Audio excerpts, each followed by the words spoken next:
Mango float!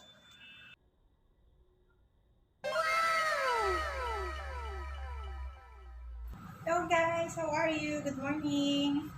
I'm here kasi magagawa ko ng mango float. Bango? Bango ng mangga. Excited na ba kayo? Tara, gawin natin to. Huwag kalimutan mag-subscribe para laging updated sa aking lutong bahay.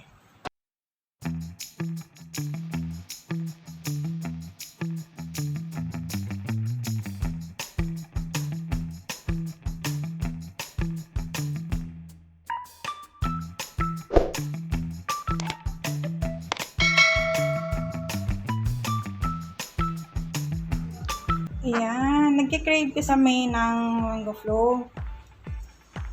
Kailangan lang meron tayong mangga. Depende sa kung gaano kadami yung gagawin mo. Ayan, 3 sa akin, tapos 2 Nestle cream, 2 Graham, tapos 1 condense lang kasi hindi tayo masyadong magmamagpinis. Kaya 1 lang. Tapos kailangan ko ng 1 malaking bowl kasi dito ko siya hahaluin yung aking gatas. Start na tayo. Banatan yung mangga at hiwain sa maninipis lang.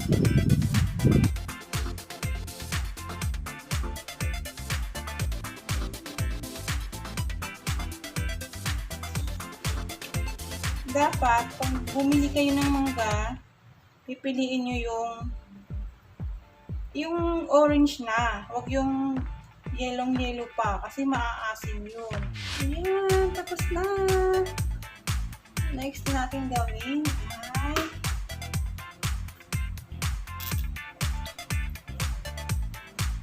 kailangan natin siyang ihitan ng mixer para mag-double size yung Nestle cream natin.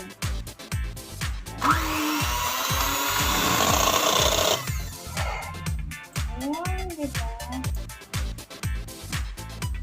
Next natin ilagay 1 minutes.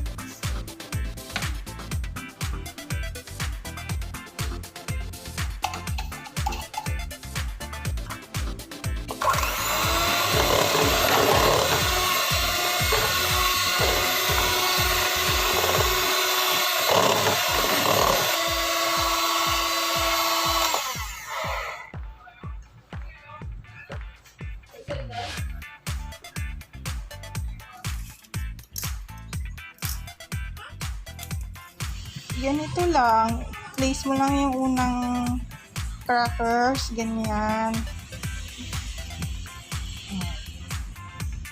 Ayan, next mo yung gatas.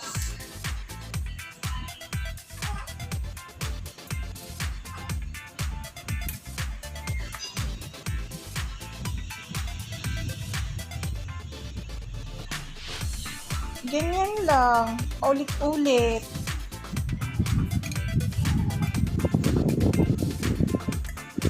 After nyan, mangga. Tapos after ng mangga, yung crackers naman.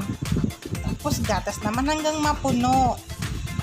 Medyo dagdagan nyo konti ng gatas kasi sa akin, na ano ko siya, yung kunting gatas lang yung nalagay ko. Kaya medyo dry yung nagawa ko. Pero okay naman siya. Ayan. I-place mo lang. Ulit-ulit. Alternate.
Kung gusto niyo naman po, madaming gatas, damihan niyo ng gatas. Kaso, pambahay lang naman itong akin, kaya ganyan lang siya. Ayan, tapos na. Diba? Tapos, i-rest natin doon sa freezer para lumamig. Tadaan!